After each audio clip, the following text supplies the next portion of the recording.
इस वीडियो में मैं आपसे बात करूंगा। जैसा कि आप सभी को मालूम है, आरएसएसबी बोर्ड द्वारा आज प्लाटून कमांडर एग्जाम आयोजित किया गया, जिसमें पेपर फर्स्ट हो चुका है।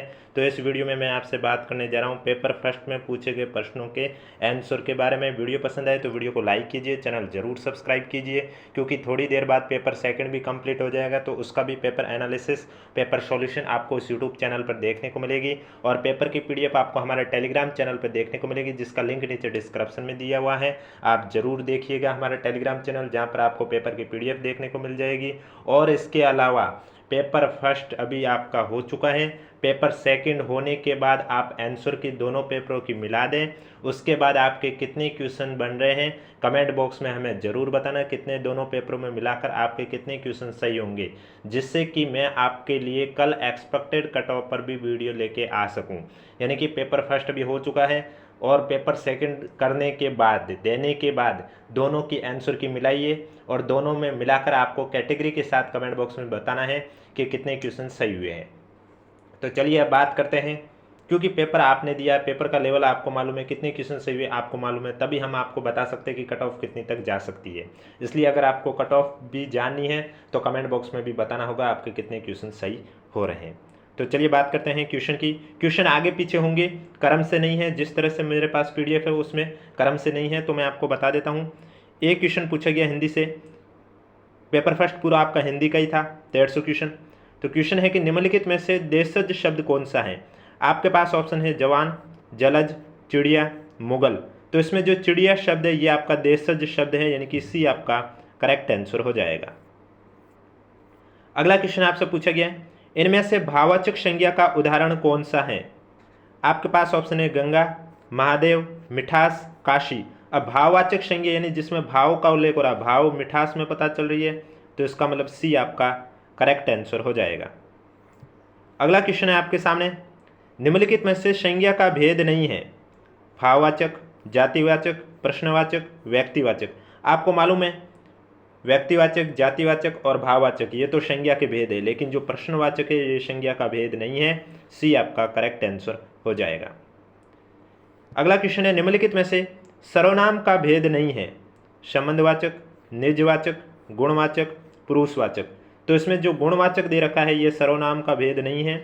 निजवाचक है, संबंधवाचक है, पुरुषवाचक भी सर्वनाम के भेद है, लेकिन गुणवाचक नहीं है, तो बी आपका करेक्ट आंसर हो जाएगा।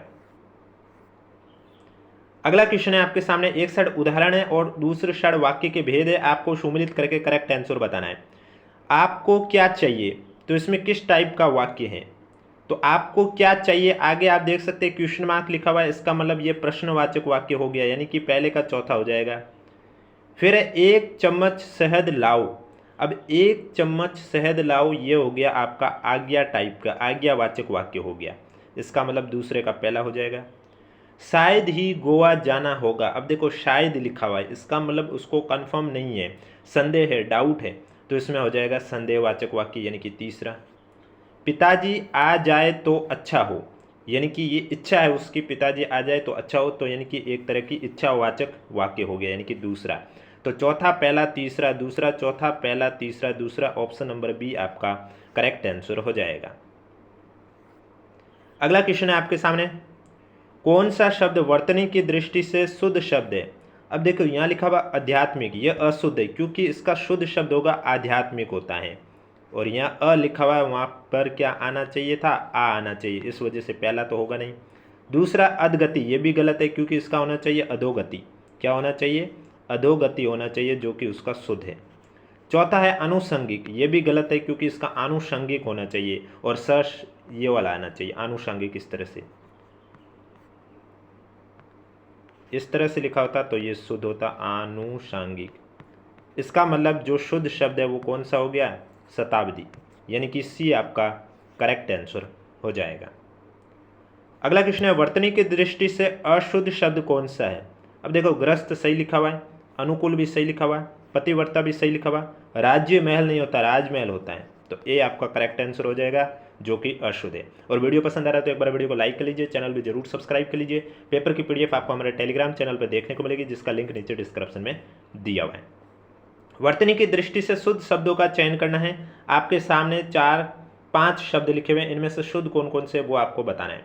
अब देखो कोतुअल लिखा हुआ है ये अशुद्ध है, श्रीमती लिखा हुआ है ये शुद्ध है, कनिष्ठ नहीं होता कनिष्ठ होता है, इसका मतलब ये भी गलत हो गया। साधुवाद सही है, शारीरिक भी सही है, तो बी सी ई ये तीन आपके सही है, इसका मतलब करेक्ट आंसर कौन सा हो जाएगा, डी आपका करेक्ट आंसर हो जाएगा। को के ऊपर अ के औ आ जाएगा, यहाँ पर को लिखा हुआ तो ऊपर दो मात्रा आ जाएगी, इस वजह से गलत हो गया। अगला क्वेश्चन है वर्तनी की दृष्टि से शुद्ध शब्द कौन सा है, गृहिणी। अब देखो एक गृहिणी लिखा हुआ है, गृहिणी के अलग अलग टाइप के लिखे हुए, इनमें से शुद्ध शब्द कौन सा है वो आपको पता करना है। तो जो पहला दे रखा है गृहिणी, ये आपका शुद्ध शब्द है, यानी कि ए आपका राइट आंसर हो जाएगा। वर्तनी की दृष्टि से शुद्ध शब्द बताना है, परमेश्वर, परीक्षा, सैद्धांतिक, ईर्ष्या। अब देखो ये अशुद्ध है, ईर्ष्या होगा, परीक्षा में मात्रा गलत लिखी है, परीक्षा का शुद्ध इस तरह से होगा, परमेश्वर का भी यहाँ पर गलत लिखा हुआ, परमेश्वर का शुद्ध रूप इस तरह से होता है, तो पीछे बचा सैद्धांतिक, तो वो आपका शुद्ध शब्द हो जाएगा, इसका मतलब करेक्ट आंसर आपका हो जाएगा बी आपका राइट आंसर हो जाएगा। अगला क्वेश्चन है आपके सामने, अपना उल्लू सीधा करना, इस मुहावरे का क्या अर्थ है। आपके पास ऑप्शन है बुरी तरह पछताना, अपना काम निकालना, संकट मोल लेना, कर्म का फल भोगना। अपना उल्लू सीधा करना यानी कि अपना काम निकालना, बी आपका करेक्ट आंसर हो जाएगा। अगला क्वेश्चन है, आगे नाथ ना पीछे पगहा, इस लोकोक्ति का क्या अर्थ है। अकेला आदमी लाचार होता है, एक काम से दूसरा काम हो जाना, उच्च और साधारण की तुलना कैसी, किसी तरह की जिम्मेदारी का ना होना। तो आगे नाथ ना पीछे पगा, इसका अर्थ होता है किसी भी तरह की जिम्मेदारी का ना होना, यानी कि डी आपका करेक्ट आंसर हो जाएगा। अगला क्वेश्चन है आपके सामने, गुदड़ी का लाल मुहावरे का क्या अर्थ है। अत्यंत लज्जित होना, अपनी बड़ाई आप करना, गुप्त बात प्रकट करना, गरीब का घर में गुणवान का उत्पन्न होना। गुदड़ी का लाल, इस मुहावरे का अर्थ होता है गरीब का घर में गुणवान का उत्पन्न होना, डी आपका करेक्ट आंसर हो जाएगा। अगला क्वेश्चन है आपके सामने, भैंस के आगे बीन बजाना, इस मुहावरे का अर्थ क्या है। मूर्ख के सामने ज्ञान की बातें करना, बनते काम को बिगाड़ना, चापलूसी करना, भय के कारण विनम्र हो जाना। तो भैंस के आगे बीन बजाना यानी कि मूर्ख के सामने ज्ञान की बातें करना, ए आपका करेक्ट आंसर हो जाएगा। नेक्स्ट क्वेश्चन है, कंगाली में आटा गीला होना मुहावरे का क्या अर्थ है। खूब दौड़ धूप करना, असफलता से लज्जित होना, गरीबी में और अधिक हानि होना, हानि पहुंचाने का यत्न करना। तो कंगाली में आटा गीला होना, इस मुहावरे का अर्थ होता है गरीबी में और अधिक हानि होना, यानी कि सी आपका करेक्ट आंसर हो जाएगा। अगला क्वेश्चन है, इनमें से किस मुहावरे का अर्थ कहीं का नहीं रहना अर्थ है। यानी कि आपको अर्थ बता दिया है और ये मुहावरा इसका क्या होगा, कहीं का नहीं रहना। अब आपके पास ऑप्शन है चिराग तले अंधेरा, घर का ना घाट का, गांठ का पूरा, या चल बसना। तो घर का ना घाट का यानी कि कहीं का नहीं रहने वाला, बी आपका करेक्ट आंसर हो जाएगा। अगला क्वेश्चन है, सत्संग से बुद्धि सुधरती है, इस वाक्य में किस कारक का प्रयोग हुआ है। आपके पास ऑप्शन है करण, संप्रदान, अधिकरण, अपादान। तो सत्संग से, इसका मतलब इसमें आपके करण से, तो करण कारक का प्रयोग हुआ है, ए आपका राइट आंसर हो जाएगा। ने विभक्ति का प्रयोग किस कारक के साथ होता है। देखो कर्म में को आता है, संप्रदान के लिए करण से कर्ता को, तो कर्ता को कर्म, कर्ता ने, कर्ता में आपका ने आ जाएगा, को तो कर्म में आता है, तो बी आपका करेक्ट आंसर हो जाएगा। कर्ता ने कर्म को करण से संप्रदान के लिए। नेक्स्ट क्वेश्चन, गुदड़ी का लाल मुहावरे का अर्थ, ये क्वेश्चन शायद हो चुका है।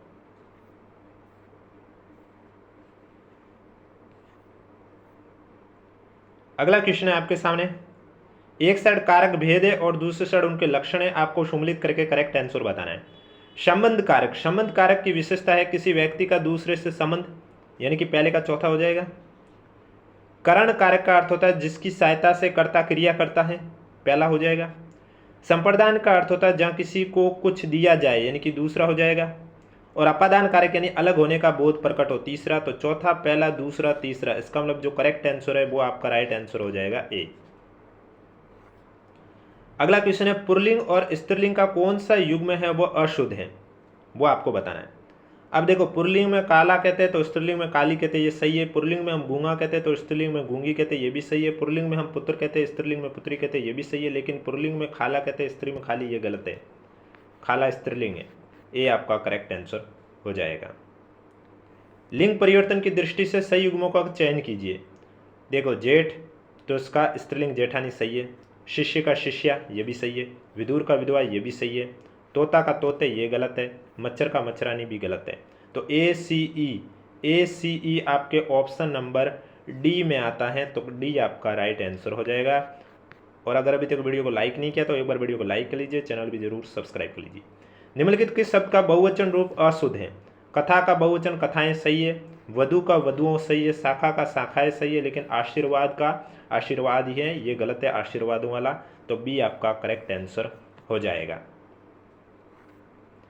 अगला क्वेश्चन है आपके सामने, संदेहवाचक वाक्य का सही उदाहरण। अब देखो संदेहवाचक वाक्य कौन से होते हैं? जिसमें संदेह हो, जैसे कि यहाँ पर क्या लिखा, आपकी यात्रा मंगलमय हो, इसमें किसी प्रकार का कोई डाउट नहीं, तो ये है नहीं।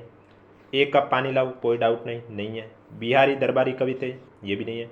अब तक वो चला गया होगा, ये यहाँ कहना चाहता है शायद, यानी कि इसको कंफर्म नहीं है, इसका मतलब ये संदेहवाचक हो गया। तो ए आपका करेक्ट आंसर हो जाएगा। अगला क्वेश्चन है आपके सामने, संकेतवाचक वाक्य चुनिए। संकेतवाचक यानी कि यदि वर्षा अच्छी हो तो फसल भी अच्छी होगी, मैं शिमला में रहता हूँ, आपकी यात्रा मंगल में हो, एक गिलास पानी लो। संकेतवाचक वाक्य का जो अच्छा उदाहरण है वो ए में ही है। क्यों? क्योंकि यहाँ आप देख सकते हैं यदि वर्षा अच्छी हुई तो, यानी कि एक और इशारा कर रहा है कि ये चीज़ अच्छी हुई तो फिर दूसरा काम है वो अच्छा होगा, तो फसल भी अच्छी होगी, यानी कि वर्षा पे डिपेंड करता फसल, तो इसका मतलब संकेतवाचक वाक्य का उदाहरण हो गया ए। अगला क्वेश्चन है आपके सामने, वाक्य भेद एक साइड है और दूसरे साइड अर्थ लक्षण दे रखे, आपको सुमिलित करके करेक्ट आंसर बताना है। अब देखो संदेहवाचक में मैंने अभी बताया, जिसमें संदेह हो, यानी कि जहाँ संदेह हो, ये तीसरा हो जाएगा पहले का। इसके बाद है इच्छावाचक, वक्ता की इच्छा यानी कि पहला हो जाएगा, दूसरे में पहला हो जाएगा। संकेतवाचक यानी संकेतवाचक में हो जाएगा आपके एक क्रिया का होने पर निर्भर होना, दूसरा हो जाएगा। विधिवाचक का हो जाएगा आपके कार्य के होने या करने का सामने कथन, तो तीसरा, पहला, दूसरा, चौथा, ऑप्शन नंबर बी आपका करेक्ट आंसर हो जाएगा। अगला क्वेश्चन है, इनमें से किसके मेल से होने वाले विकार को संधि कहते हैं? दो पदबंधों के मेल से, दो उपवाक्यों के मेल से, दो वाक्यों के मेल से, या दो वर्णों के मेल से? संधि दो वर्णों के मेल को कहा जाता है, तो डी आपका करेक्ट आंसर हो जाएगा। अगला क्वेश्चन है, इनमें से किसके मेल से होने वाले विकार को संधि कहते हैं? ये क्वेश्चन हो चुका है। नेक्स्ट क्वेश्चन है संधि विच्छेद, लंबा प्लस उदर, इसका सही संधि क्या होगा? लंबा उदर, लंब उदर, लंबोदर, लंबादर। तो लंबा प्लस उदर लंबोदर हो जाएगा, बी आपका करेक्ट आंसर हो जाएगा। अगला क्वेश्चन है, सूर्य प्लस उदय का सही संधि पद क्या होगा? सूर्योदय, शौर्योदय, सूर्योदय, सूर्य उदय। तो सूर्योदय, ए आपका करेक्ट आंसर हो जाएगा। नेक्स्ट क्वेश्चन है, व्यायाम शब्द का सही संधि विच्छेद। अब देखो टुकड़े करने पर अर्थ निकलना चाहिए, वय प्लस आयाम नहीं है, वी प्लस आयाम ये सही है, व्या प्लस याम ये भी गलत है, वी प्लस याम ये भी गलत है। तो सी है जो कि व्यायाम शब्द का सही संधि विच्छेद होगा, तो सी आपका करेक्ट आंसर हो जाएगा। अगला क्वेश्चन है, समास का अर्थ क्या है? प्रसार, आक्षेप, विस्तार, संक्षेप। समास का अर्थ होता है संक्षेप, छोटा, तो बी आपका करेक्ट आंसर हो जाएगा। माता पिता शब्द में कौन से समास का प्रयोग किया गया? द्विगु समास, अव्ययभाव समास, क्रमधारय समास, द्वंद्व समास। तो माता पिता शब्द में द्वंद्व समास का प्रयोग किया जाता है, और जो इनके बीच में जो चिन्ह लगता है इसे कहते हैं योजक चिन्ह। ये भी क्वेश्चन आपसे आज पूछा गया था, ये क्वेश्चन आ चुका। नेक्स्ट, द्वंद्व समास के दो पदों के बीच में किस विराम चिन्ह का प्रयोग किया जाता है? उद्धरण, प्रश्नवाचक, कोष्टक या योजक? तो उसे कहते हैं योजक चिन्ह। जैसे अभी उदाहरण आपने माता पिता वाला देखा होगा, माता और पिता के बीच में योजक चिन्ह लगा हुआ था, तो बी आपका करेक्ट आंसर हो जाएगा। अगला क्वेश्चन है, महत्वपूर्ण कथन और कहावत आदि को उद्धृत करने के लिए किस चिन्ह का प्रयोग किया जाता है? हम कभी भी अगर कोई कहावत लिखते हैं या कोई महत्वपूर्ण कथन लिखते हैं तब हम कौन सा चिन्ह का प्रयोग करते हैं? पूर्ण विराम चिन्ह, उद्धरण चिन्ह, अल्प विराम चिन्ह, विषम बोधक चिन्ह। तब हम आप देखते हैं जैसे कि ये वाक्य लिखा है, ये महत्वपूर्ण वाक्य है, तो हम उद्धरण चिन्ह का उपयोग करते हैं ऊपर के साइड। तो करेक्ट आंसर आपका हो जाएगा, बी आपका राइट आंसर हो जाएगा। अगला क्वेश्चन है आपके सामने, प्रत्येक पूर्ण वाक्य के अंत में लगाए जाने वाले चिन्ह को क्या कहा जाता है? जब भी कोई पूर्ण वाक्य हो जाता है खत्म, उसके अंत में हम कौन सा चिन्ह प्रयोग करते हैं? अर्धविराम, प्रश्न चिन्ह, उद्धरण चिन्ह, पूर्ण विराम। तो पूर्ण वाक्य के अंत में पूर्ण विराम ही लगेगा, तो डी आपका करेक्ट आंसर हो जाएगा। अगला क्वेश्चन है, निम्नलिखित शब्दों को क्रम से व्यवस्थित करके, देखो यहाँ आपको अलग अलग शब्द दे रखे हैं 5, आगे पीछे करके दे रखे हैं, आपको सही सुमिलित करके एक मुहावरा बनाना है और वो कौन सा मुहावरा बनता है वो आपको बताना है। तो इसमें आप देखोगे तो सबसे पहले आप लिखोगे अपने, इसके बाद आप यूज करोगे अपने के बाद पाँव का, उसके बाद आ जाएगा आपका, उसके बाद आ जाएगा कुल्हाड़ी, उसके बाद मारना, यानी कि ये बन गया अपने पाँव पर आप कुल्हाड़ी मारना। CEABD, डी आपका करेक्ट आंसर हो जाएगा। अगला क्वेश्चन है, खरबूजे को देख खरबूजा रंग बदलता है, लोकोक्ति का सही अर्थ क्या है? छल कपट करना, उल्टा काम करना, दूसरों के भरोसे शक्ति दिखाना, देखा देखी काम करना। खरबूजे को देख खरबूजा रंग बदलता है, देखा देखी काम करना, डी आपका करेक्ट आंसर हो जाएगा। अगला क्वेश्चन है आपके सामने, निकट का गुणी व्यक्ति कम सम्मान पाता है पर दूर का ज़्यादा, ये किस लोकोक्ति का अर्थ है? अगले जमाने का आदमी, तिल का ताड़ करना, जमीन पर पैर न पड़ना, घर का जोगी जोगड़ा, आने गांव का सिद्ध। तो डी आपका राइट आंसर हो जाएगा, यानी कि घर का जोगी जोगड़ा और आन गांव का सिद्ध, इस लोकोक्ति का अर्थ होता है निकट का गुणी व्यक्ति कम सम्मान पाता है पर दूर का ज़्यादा। तो डी आपका राइट आंसर हो जाएगा। अगला क्वेश्चन है, घर की मुर्गी दाल बराबर, इस लोकोक्ति का क्या अर्थ है? अत्यंत छोटी मुर्गी, अपने आदमी को कम महत्व देना, मुर्गी को दाल से तोलना, मुर्गी को दाल खिलाना। तो अपने आदमी को कम महत्व देने को कहते हैं घर की मुर्गी दाल बराबर, बी आपका करेक्ट आंसर हो जाएगा। अगला क्वेश्चन है आपके सामने, सब धान 22 पसेरी, इस लोकोक्ति का क्या अर्थ है? महंगाई बढ़ जाना, धान की पैदावार बढ़ जाना, धान का सस्ता हो जाना, अच्छा बुरा सबको एक समझना। तो सब धान 22 पसेरी, इस लोकोक्ति का जो अर्थ है वो है अच्छा बुरा सबको एक समझना, डी आपका करेक्ट आंसर हो जाएगा। नेक्स्ट क्वेश्चन है आपके सामने, प्रशासनिक शब्द है अनुस्मारक, इसका अंग्रेजी में अर्थ क्या है? रिमाइंडर, रिजोल्यूशन, नोटिफिकेशन या सर्कुलर। तो रिमाइंडर को हम कहते हैं अनुस्मारक, यानी कि ए आपका करेक्ट आंसर हो जाएगा। और वीडियो पसंद आ रहा है तो एक बार वीडियो को लाइक कर लीजिए, चैनल भी जरूर सब्सक्राइब कर लीजिए, क्योंकि पेपर सेकंड जो जीके साइंस वाला पेपर है उसकी भी सॉल्यूशन आपको इस यूट्यूब चैनल पर देखने को मिलेगी। अगले क्वेश्चन में एक साइड अंग्रेजी शब्द है, दूसरी साइड समानार्थक हिंदी शब्द है, आपको सम्मिलित करके करेक्ट आंसर बताना है।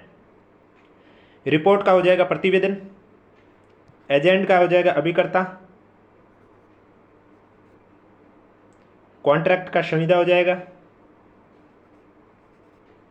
और बाइलिंगुअल द्विभाषिक, पहला चौथा दूसरा तीसरा, बी आपका करेक्ट आंसर हो जाएगा।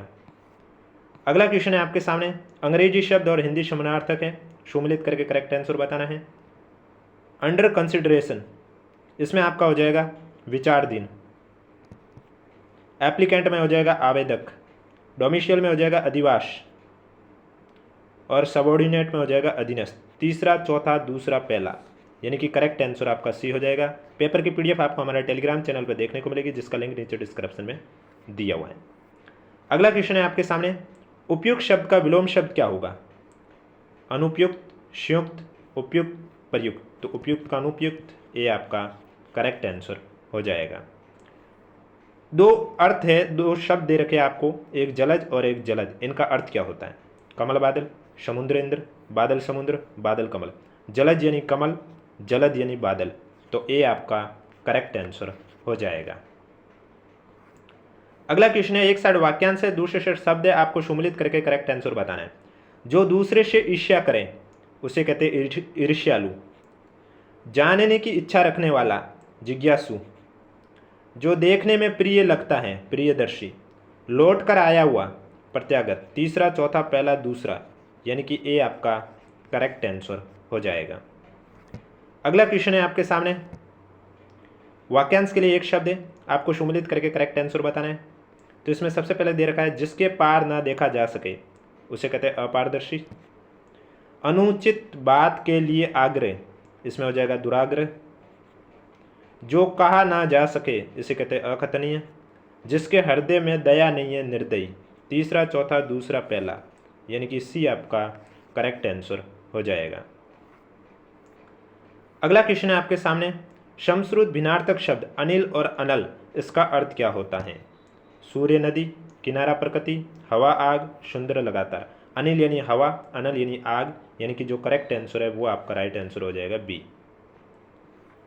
अगला क्वेश्चन, युग्म शब्द और अर्थ दे रखा है, आपको सुमिलित करके करेक्ट आंसर बताना है। तो इसमें सबसे पहले है अंश। अंश का अर्थ होता है कंधा। फिर है अंश, इसका अर्थ हो जाएगा हिस्सा। फिर कुल, इसका अर्थ हो जाएगा वंश। और कुल का अर्थ हो जाएगा किनारा। तीसरा, चौथा, दूसरा, पहला, इसका मतलब राइट आंसर आपका हो जाएगा डी। अगला क्वेश्चन है आपके सामने,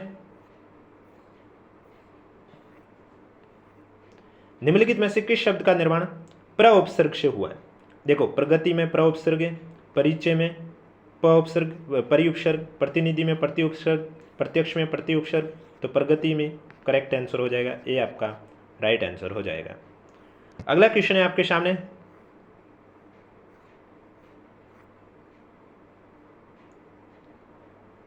एक साइड शब्द है, दूसरी साइड अर्थ बताना है, सुमिलित करके करेक्ट आंसर बताना है इसमें आपको। तो सबसे पहले खल, खल का हो जाएगा दुष्ट, धतूरा। चौथा, गो यानी गाय और स्वर्ग। फिर है घन, बादल, धना, दूसरा। उसके बाद है जाल, बनावट, फरेब, तीसरा। चौथा, पहला, दूसरा, तीसरा, इसका मतलब करेक्ट आंसर आपका हो जाएगा बी। नेक्स्ट क्वेश्चन है, प्र उपसर्ग हो गया, ये क्वेश्चन हो चुका है। निम्नलिखित में से अ उपसर्ग से निर्मित शब्द नहीं है? अथा, अजान, अमोल, अपयस। अपयस में अप उपसर्ग होगा, तो बी आपका राइट आंसर हो जाएगा। बाकी अमोल में अ है, अजान में अ है, अथा में भी अ उपसर्ग का प्रयोग किया गया है। किस शब्द में खुश उपसर्ग का प्रयोग नहीं हुआ? खुशहाल में खुश उपसर्ग है, खुश दिल में भी खुश उपसर्ग है, खुशबू में भी खुश उपसर्ग है, लेकिन खुशक में आपका खुश उपसर्ग नहीं है। बी आपका राइट आंसर हो जाएगा। अगला क्वेश्चन है, मिलनसार शब्द में कौन सा प्रत्यय है? नशार, शार, आर, र। प्रत्यय पीछे लगते हैं, सार हो जाएगा करेक्ट आंसर। सी आपका राइट आंसर हो जाएगा। पौराणिक शब्द में कौन सा प्रत्यय है? एक, बड़ा एक, क, णिक।